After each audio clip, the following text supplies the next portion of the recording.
Hello, this is Jay Carpenter of the Phone Word Forum, and today is Wednesday, August the 29th, 2012. It's approximately 4 p.m. Eastern Time. Today we are talking about toll-free data. We're expecting a guest participant, Dean Bubley of Disruptive Wireless. And Dean won't be joining us until about 15 minutes into the call. However, Dean has written numerous pieces on telephony, media, etc. Dean is one of the noted experts in this area, in the area of telephony and... Aaliyah Christopherson. Hi, Aaliyah. Welcome. Hi. This is Jay. So I was just doing the intro for the Phone Word Forum today and talking a little bit about Dean Bubley of Disruptive Wireless. So expecting a few more folks to join. And anything you... Hello? Welcome.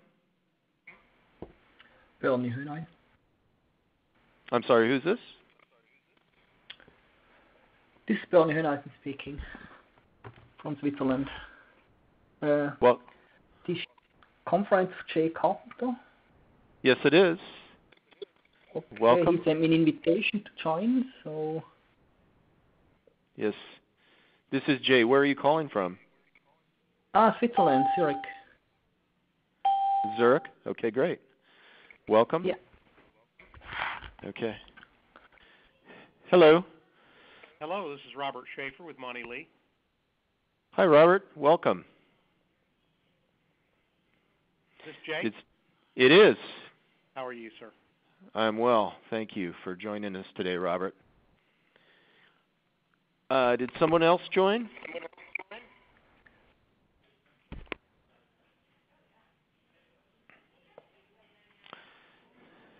People are welcome to announce themselves if they'd like. If they just want to listen in, that's fine as well. We have the Phone Word Forums on the last Wednesday of every month at 4 p.m. Eastern. And I expect a few more folks to join. And by the way, Dean is in London, and they are having another big event in London, and he said he might be joining us a little bit late today. So the first part of the call, we'll just talk about some general topics and wait for Dean to join us. So is there anything anyone would like to cover on today's call?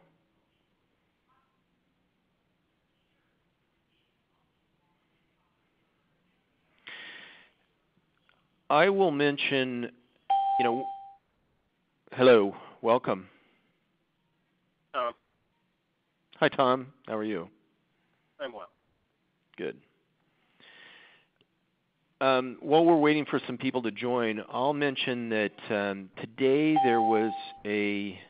Hello, welcome. Hello, this is Bill Revelle. Hi, Bill. Welcome. How are you? I'm well. Today there was a VoIP user conference, and if you Google VoIP user conference, it'll come up, but there was a video conference of about 10 key people in the WebRTC space, and they were talking about a conference that's coming up in Chicago, the name of which escapes me, but I believe it's September 10th. But Google was on the conference, someone from Mozilla, AT&T, and some key people in the WebRTC space, which, for those of you that might not know, WebRTC is a way to basically create real-time communications purely through the browser. I would characterize it as like Skype on steroids, and that's that's an initiative that's underway. And if you happen to take a look at Dean's blog, one of his most recent posts is on WebRTC, and there's quite a bit that's happening in this area, and I'd highly recommend that you take a look at Dean's post. This is Dean here, actually. I've just joined. Hello, Dave. Dean. Where are you calling from?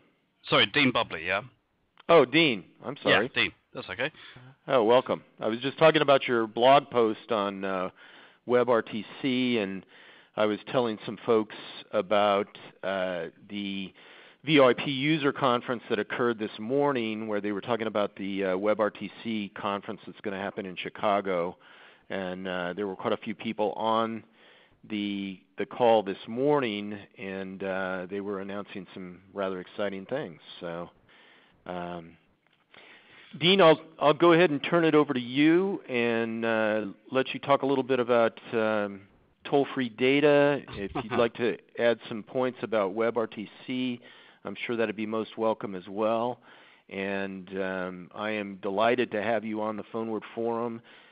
Dean is certainly, in my opinion, one of the true visionaries in the telecommunications, internet, new media realm.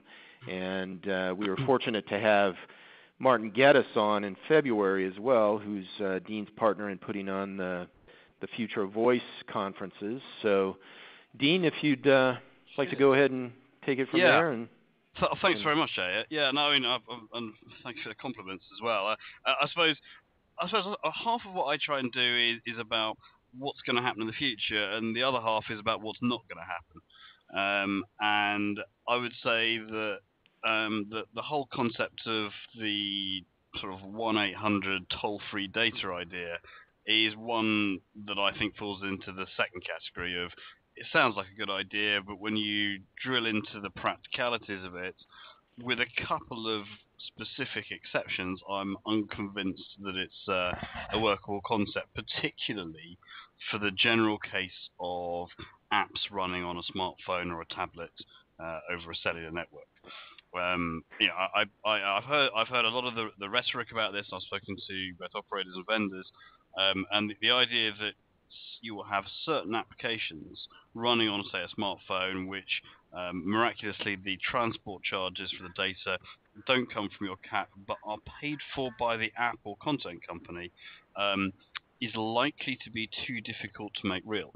I make a distinction from what gets called zero rating, which is where nobody pays, which is where perhaps the carrier does a deal with it could be a Facebook or it could be Twitter, so that traffic gets zero rated, but nobody pays. It's not like reverse charged back to Facebook or Twitter. The operator is doing it for marketing and customer retention purposes. That is workable. But what I don't see is where the whether it's a Netflix or a YouTube picking up the bill for cellular data. Now, there's a whole host of reasons here.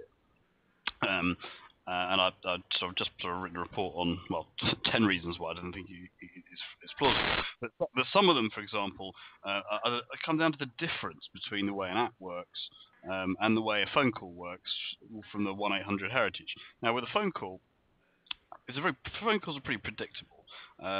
They use the same number of minutes, irrespective of what device you terminate them on. If I'm having a conversation on an iPhone, it's indistinguishable from the network point of view from a conversation on anything else. That's not true of apps, where you could have Facebook running on an iPhone is very different to Facebook running on an Android device or a tablet, and so they will consume different amounts of data, create different amounts of signaling traffic, and so on. There is also a big difference in the way that applications are being created, in that quite frequently applications have components that come from sources that are not the application publisher. So you'll have adverts, for example, which might come from another server entirely, which the app owner has no visibility of. It might be a mashup with Google Maps. You could well have parts of the service being delivered by Akamai or another content network, all of which mean that what you think of as one app is in fact a very complicated mix of data streams from different vendors, and quite often coming back from the end user as well. So it's not even like this context where sender pays. I mean, if I send someone an email, are you going to bill the individual email users for upstream? I don't think so. So you then have additional complexities around things like what happens with HTML5, where what you think of as an app may well be very different for each person using it. You can have customized apps that are on the fly, and it ends up being an exceptionally messy way to try to charge for data.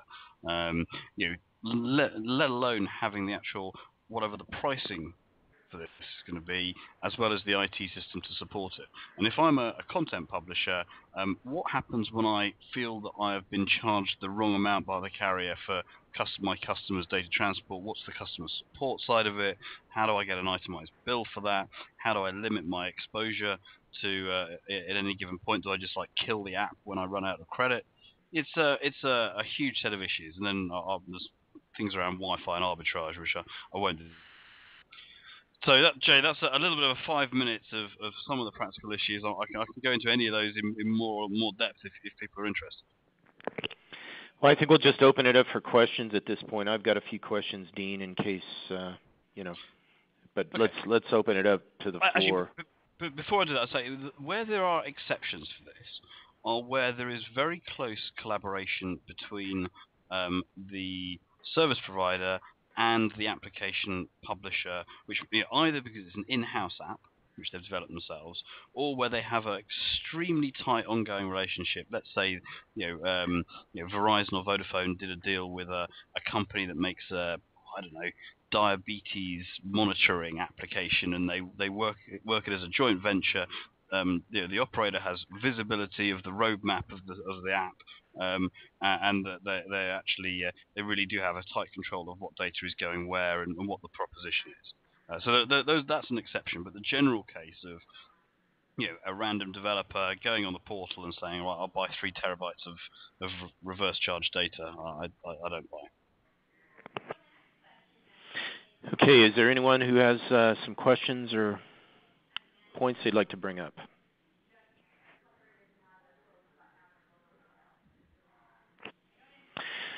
Dean, what would you say is driving the announcement that AT&T made and apparently Verizon's made regarding toll-free data?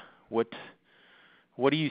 I mean, I completely appreciate the technical hurdles that surround this issue, because there's so many disparate, methods of connection, and you've got a mishmash of elements that comprise an app and where content is coming from and who's providing it, and wrapping content within different mechanisms and so forth. But what would you say is the driver that sparked the announcements and the need?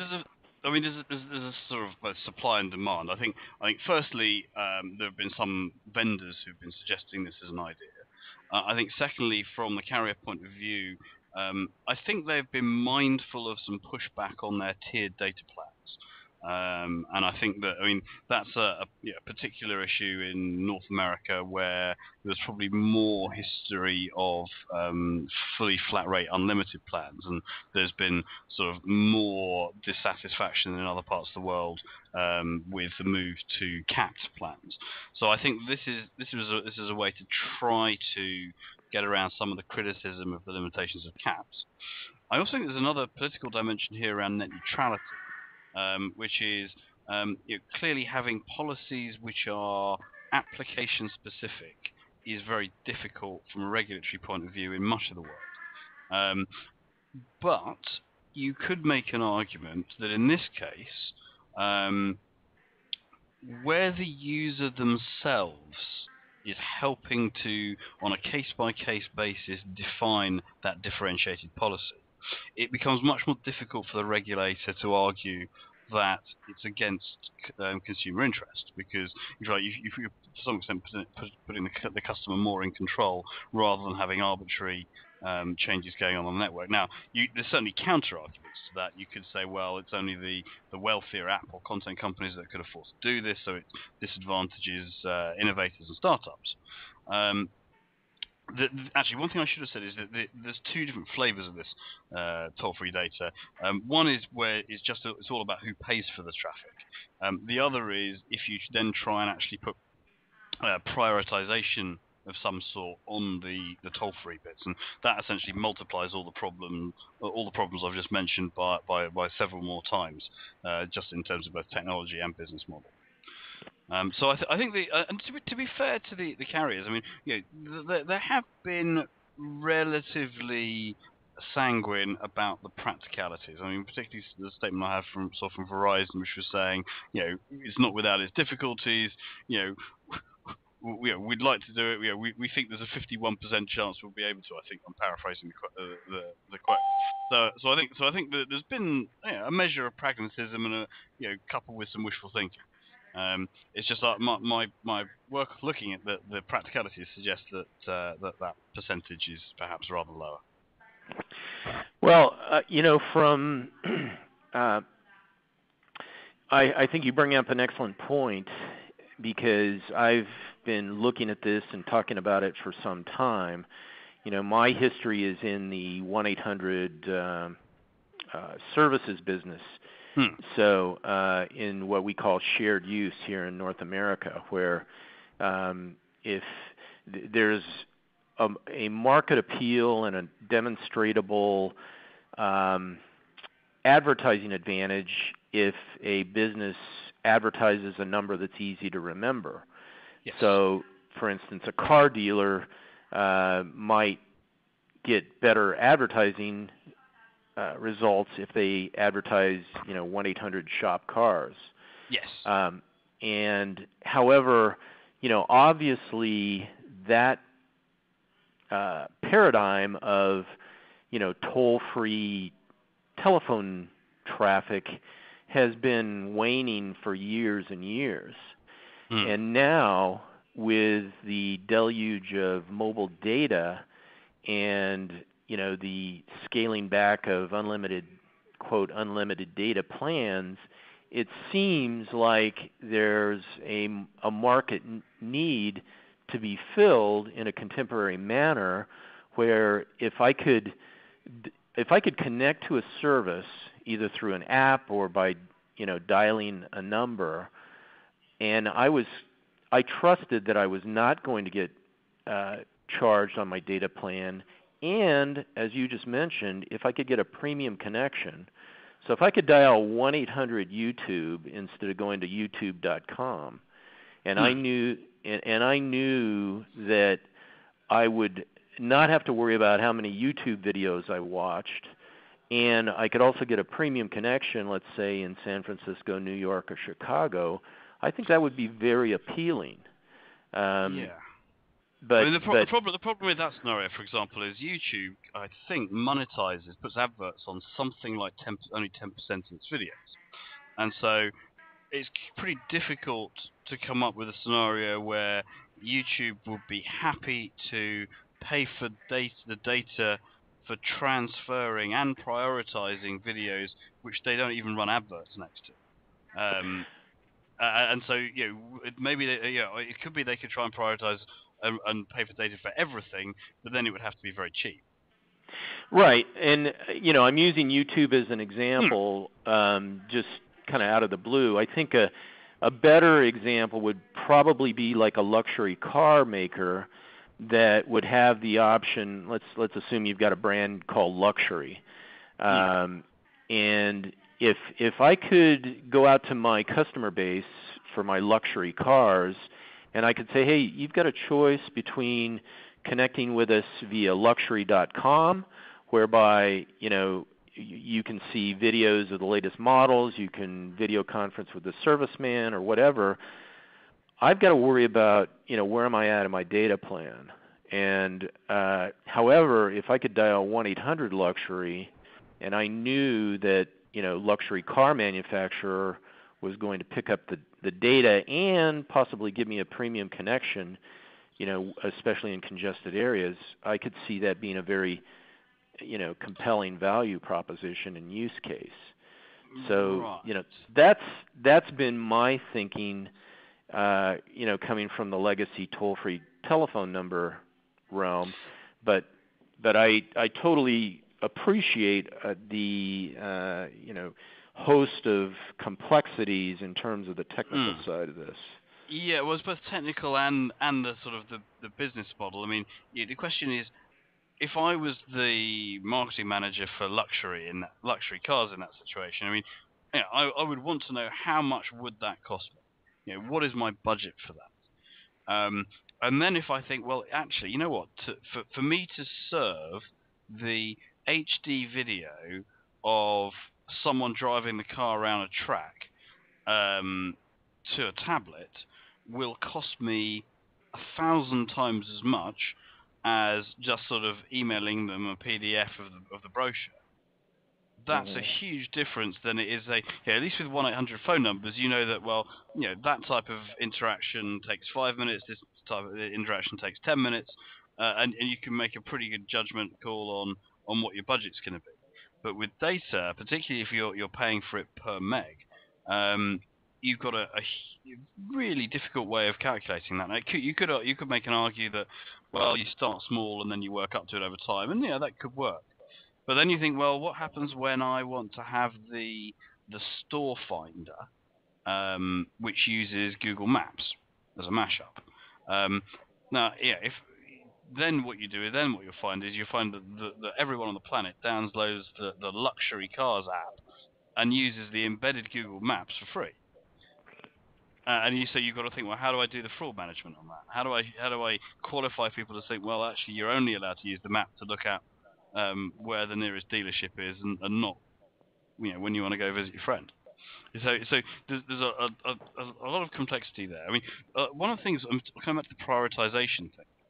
I was just speaking to an operator in London a while back, and talking to a guy who used to run the core network side for them, or what are the innovations on core networks, and he said, yeah, we've looked into this as an idea, and we found 3 problems. One is we're not sure we can do it technically, but the other 2 are more important. They're like, we're not quite sure that we know how to sell it, and we don't think they know how to buy it. He was saying that the BBC in London does not have a quality of service purchasing manager.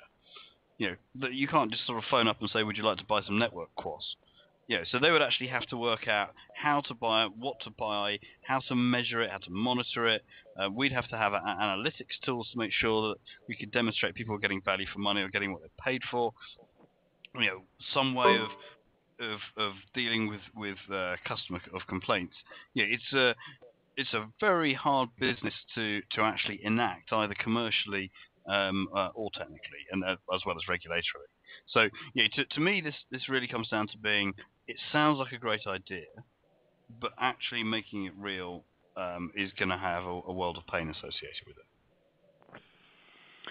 Okay, I'll pause there and ask if there are any questions or comments from anyone on the call at this point.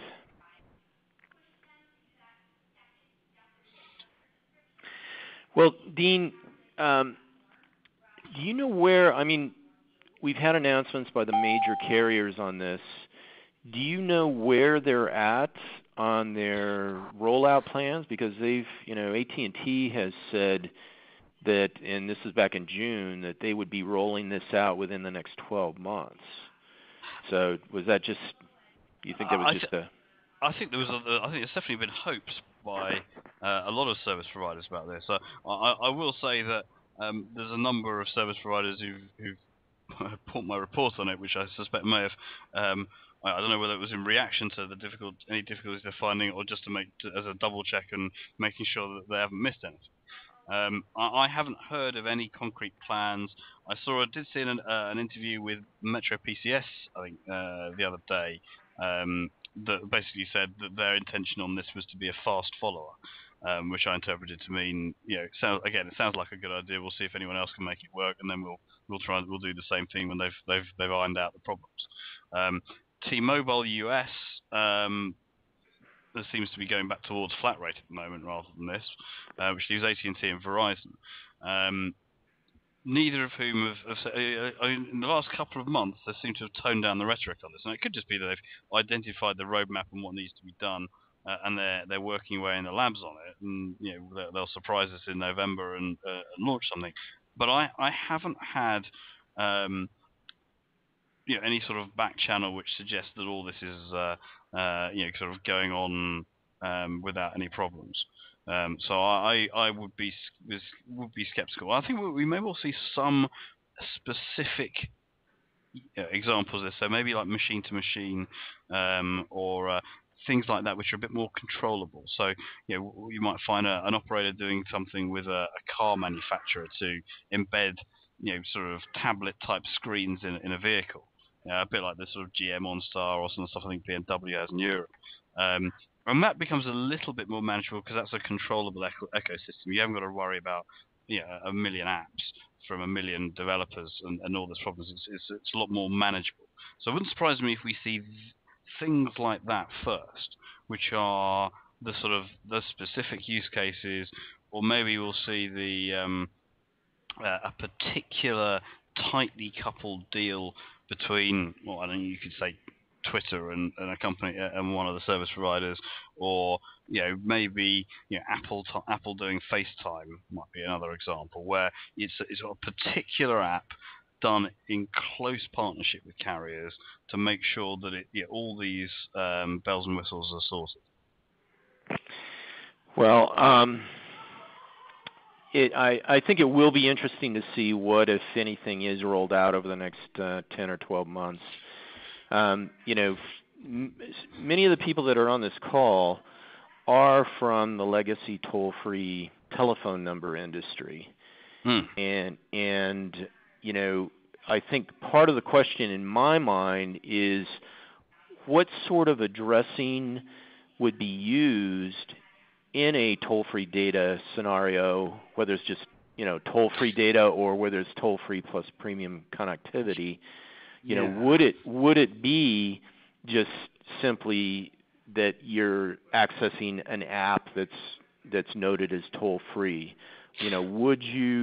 Would there be either a prefix or a suffix on the internet domain, so it would be tollfree.luxury.com or luxury.com/toll-free, or would there be an opportunity to leverage the trust and confidence that people have in the traditional legacy 1-800 field, so that if they dialed 1-800-LUXURY, you could basically leverage off that legacy trust and confidence that's out there. Now in North America, toll-free telephone numbers, if you had 1-800-LUXURY, and I'm just pulling that example out of the air, that under the current architecture is not possible because you have to involve the PSTN in order to set up the call. In fact, you can't even send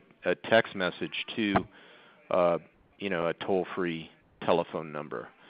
So I think that's some of the key considerations that face the legacy toll-free telephone number and toll-free telephone services industry.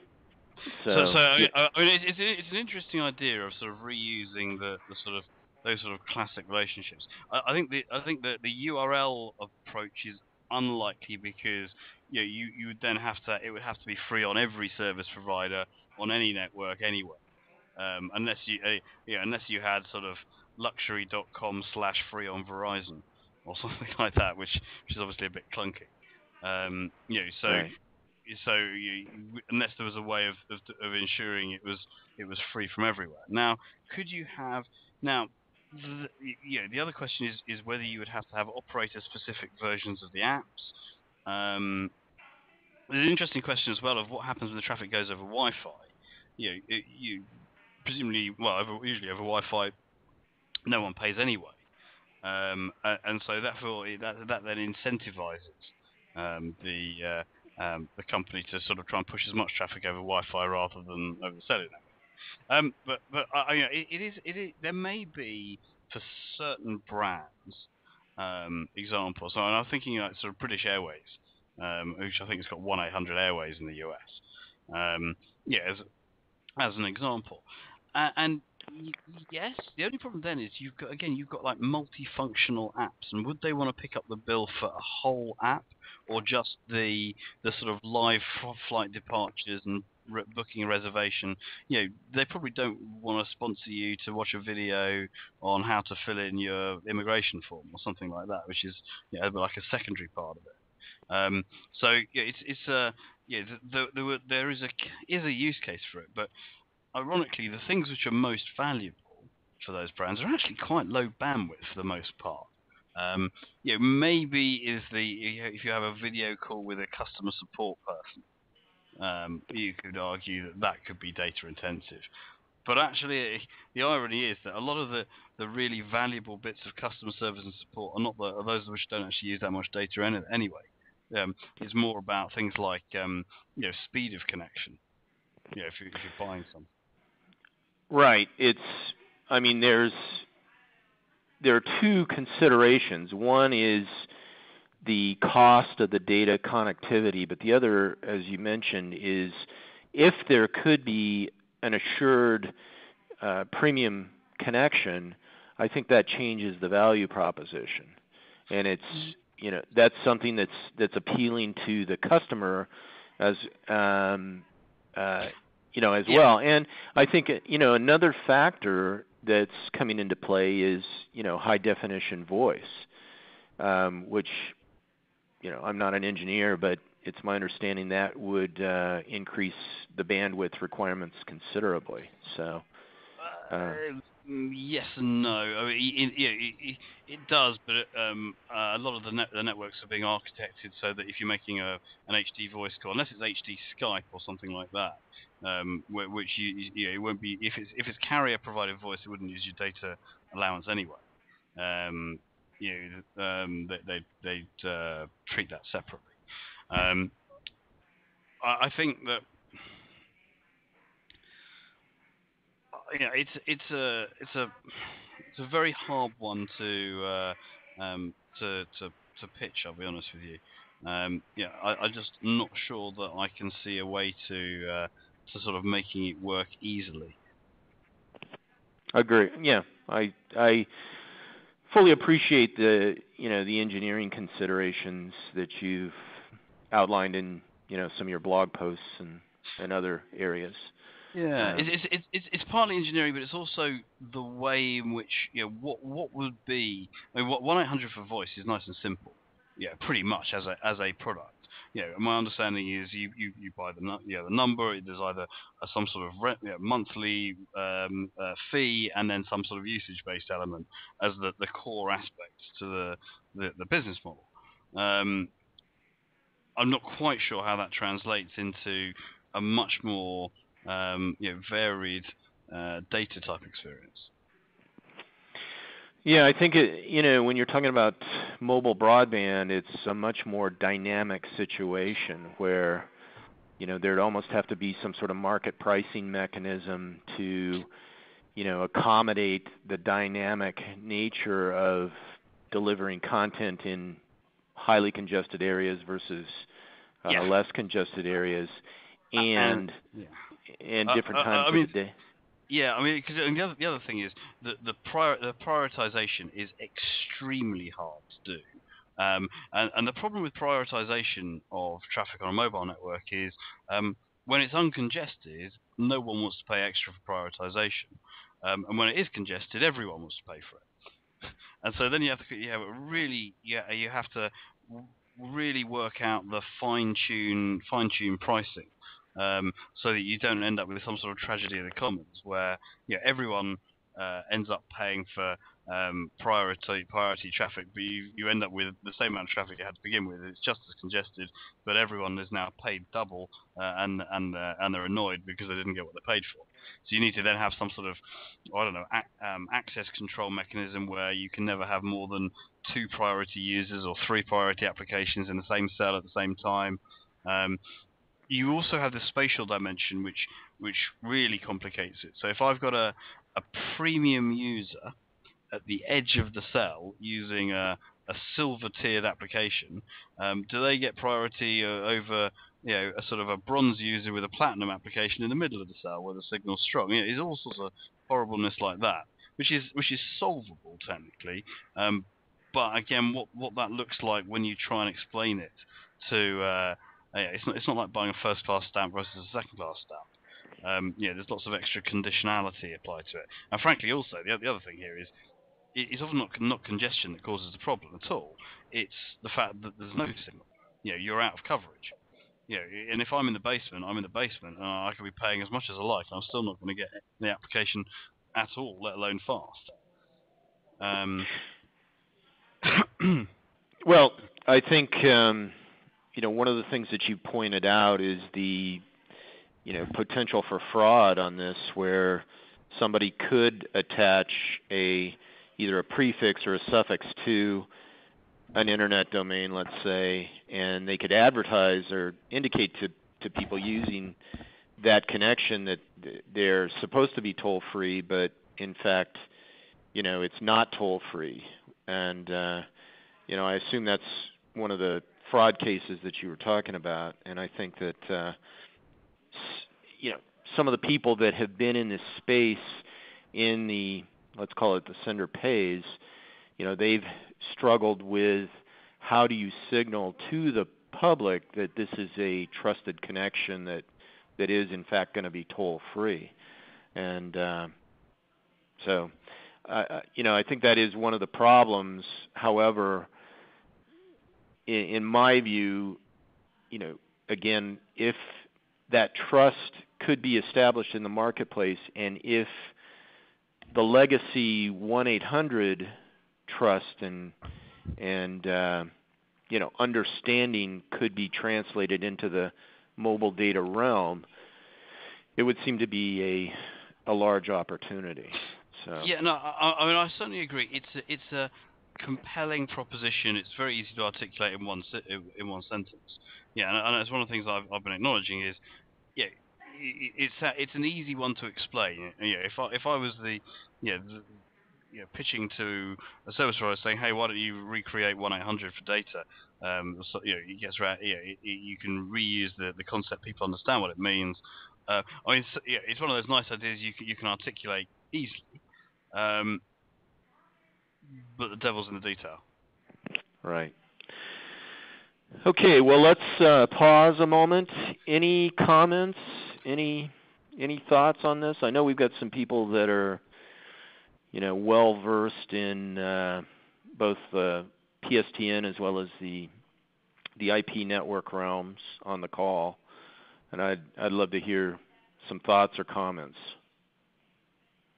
Jay, this is Robert Schaefer. I have a question about WebRTC, but it's a little bit off topic from what you're talking about right now. Well, I think I think that'd be great, Robert, because I know Dean has been following WebRTC quite a bit. So maybe we should just leave the toll-free data at that, since there doesn't seem to be additional comments, and let's shift gears a little bit to WebRTC.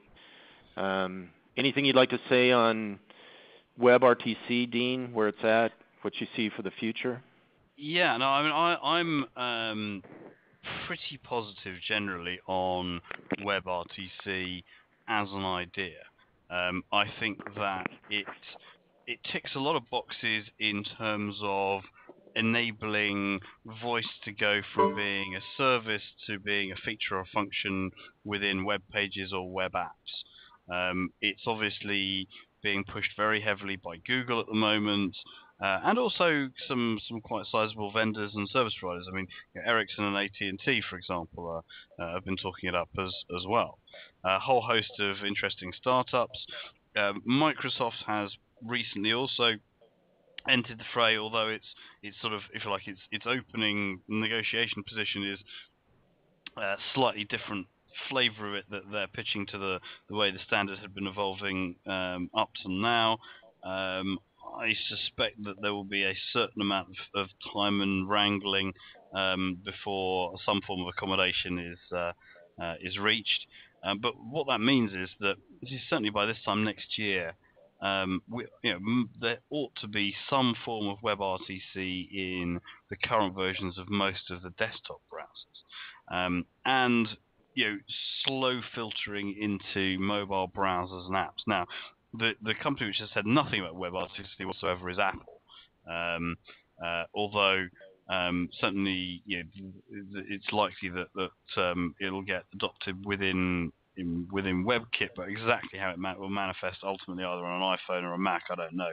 I certainly will probably see it on a Mac before a phone. So I think that WebRTC will happen slowly in terms of mainstream adoption, but I think for certain use cases it'll be out there in interesting and innovative ways probably by the middle of next year.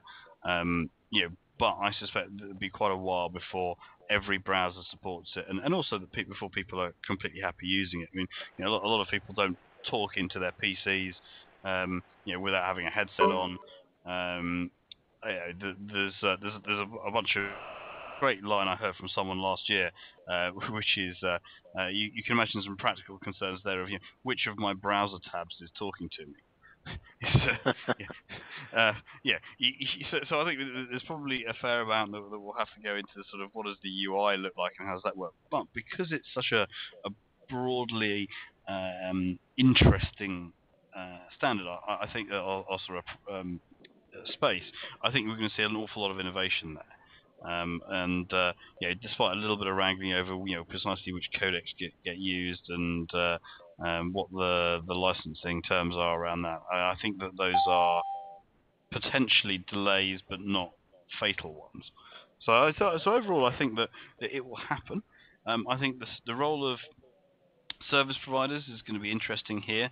I think in theory, it's very threatening to both the traditional carriers, but I think it's also threatening to the sort of current crop of OTT voice over IP players, the sort of Skypes and Reptiles of this world potentially, because if you can communicate between two people just with using a browser, and you don't need a downloadable app, there becomes much less friction. I mean, we've seen that a little bit with some of the Flash-based voice over IP services before, but they haven't yet got particular traction. But having WebRTC should enable a lot more interesting use cases. So you can have, I think the phrase I heard was your website can become your call center. Where you don't necessarily need a click to call button, you have a click to speak button, and it just happens. So that's again takes friction out of that type of process. Right. And I mean, there's all sorts of interesting ideas I've seen floated around. I mean, every time I speak to someone, I get another interesting use case. I mean, one was suggesting that given you can do all this dynamically on a server, you could even say have your browser suddenly say, "Hey, greetings to all of you on this website at the moment. It's your lucky day. You're the the sort of around for the 1,000th day of operation or whatever it happens to be. So for the next 5 minutes, if you click buy now, we'll give you a 10% discount." And you could, if you like, simultaneously almost broadcast that to everyone on the website simultaneously, as an idea. It's like the web version of a tannoy of sort of special on aisle 3. And I thought that was a fascinating use case. But you could, I think there's going to be so much imagination that's going to be generating stuff like that. That my gut feel is that this has a lot of potential. On the VoIP user conference this morning, I think it was the fellow from either Google or Mozilla was talking about actually where you wave your hand in front of your computer and you're actually hitting a tennis ball back and forth from one user to another, pretty much anywhere in the world. And Mm. also, being able to play three-dimensional chess and being able to, see the other person on the other side. I was going to say video is the other. I haven't even mentioned video, but I mean that clearly is going to be an important part of this as well. Yeah. So I'm sorry, Robert.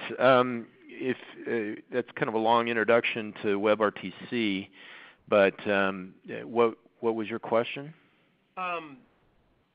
It relates to the implementation, and I understand what you're saying about the codecs. My question is related to the ports that are used. Typically, when we're talking about the web, we're talking about TCP port 80, and I was wondering if the communications were conducted on port 80 or were there other ports involved, and this goes to an implementation issue as far as firewalls, and I think that probably this is going to have a lot more traction if it does work over port 80, and if it requires other ports, then it may, like many other things, have some obstacles to overcome in terms of firewall. I mean, this is probably getting a little bit outside of my main focus of the sort of stuff that I do, but I do know there's a lot of work that's going into looking at how things like stun and ICE and various sort of firewall workarounds could be implemented in WebRTC, but I'm not quite sure where we are on the status of that. But I think there's certainly been thought given to that. The other thing which is unclear to me is whether it will, by default, we will have the voice encrypted end to end, and if so, whether that's going to be because it's using SSL or something else. I'm really not sure on that, and there may be other people on the call who have the technical specs a bit more top of mind than I do. One interesting demonstration that I saw recently with WebRTC was a session was set up. It was a video session, and the server was actually turned off, after the session was set up. So they were using WebSockets, and I don't know exactly what the port configuration was on that, but I thought it was pretty cool where they had, purely a peer-to-peer connection, and everything else just was irrelevant. So I don't know. For example, if you took your laptop to a hotspot, and typically port 80 would be open for web sessions, and if other ports were required, they may or may not be connected, and with some assurance you could use these applications over port 80 with confidence that you'd be able to communicate without dealing with any firewall issues. That was kind of the crux of the question. Yeah, I'm not versed enough to really address that, but I think all those standards are being hammered out with the Internet Engineering Task Force and the World Wide Web Consortium. So it'll be interesting to see what happens. But any other questions, comments, general questions about the legacy toll-free industry or any other hot areas? Anything else that you're seeing, Dean, that's of note and interesting to talk about? I mean, there's a few things. I mean, the only thing I would say at the moment is around Wi-Fi, which is a really sort of hot area for me at the moment. There's a lot going on. There's obviously a lot of interest, among sort of carriers about the carrier Wi-Fi, but I think that it also needs to be set against there seems to be an absolute upsurge in just sort of free venue provided Wi-Fi pretty much everywhere I travel in the world now. It doesn't matter if you're in an airport or a pub or a sort of art gallery. There just seems to be not quite ubiquitous, but increasingly prevalent and often pretty decent free Wi-Fi. And I think that's going to be interesting is how those two trends get reconciled. And I don't think we're even close to solving that one yet. Mm-hmm. Yeah, just my particular user experience lately has been kind of frustrating when I go into a Starbucks or other areas. I mean, the Wi-Fi connectivity can be really bad. Flaky. So yeah, and I mean that's also true, particularly because I think a lot of the implementations or installations are quite old and people haven't upgraded them. And ultimately, I mean, the irony is here that if everyone starts using the Wi-Fi in a cafe, the owner probably sooner or later needs to upgrade their internet connection backhaul. Right. Yeah. Any other comments, questions, points of interest? I would highlight to people on this call that the Dean's has done a paper on toll-free data and 1-800 concepts, and it is available in depth. It is on a subscription basis, and so if you're interested in this area and want to see some of the other in-depth elements, that's available on Dean's website, which I circulated. And also Dean and Martin Geddes host Future of Voice conferences, which are attended by people all over the world. And when's your next Future of Voice conference coming, Dean? The one we've actually got a half-day one that we're doing at the Metaswitch Customer Forum in Orlando on I think it's October 1st, the pre-conference day. Then we've got a full 2-day one in London towards the end of October 23rd and 24th. And I'll be speaking about some of this at a couple of other events that I'm doing. There's one in Singapore in 3 weeks' time, which I'm running it's like a 2-day training course on disruptions in telecoms, which will also cover up WebRTC and a bunch of other stuff. Great. So, if you go to my blog, Disruptive Wireless, I did a blog post a couple of days ago on which has the details and links to all those various events. Great. Okay, well, we will be having another Phone Word Forum on the last Wednesday in February, which I believe is, last Wednesday in September, which I think is the 20,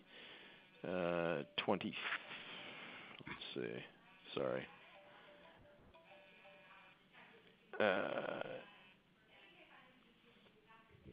My calendar's slow. The 26th of February at 4 p.m. Eastern, and every last Wednesday after that. So if you have any particular topics you'd like to discuss, please send me an email, and I appreciate everybody participating today. Thank you, Dean, and look forward to talking with you all in the future. Fantastic. Thanks a lot. Okay. Thank you very much. Cheers. Thank you. Bye.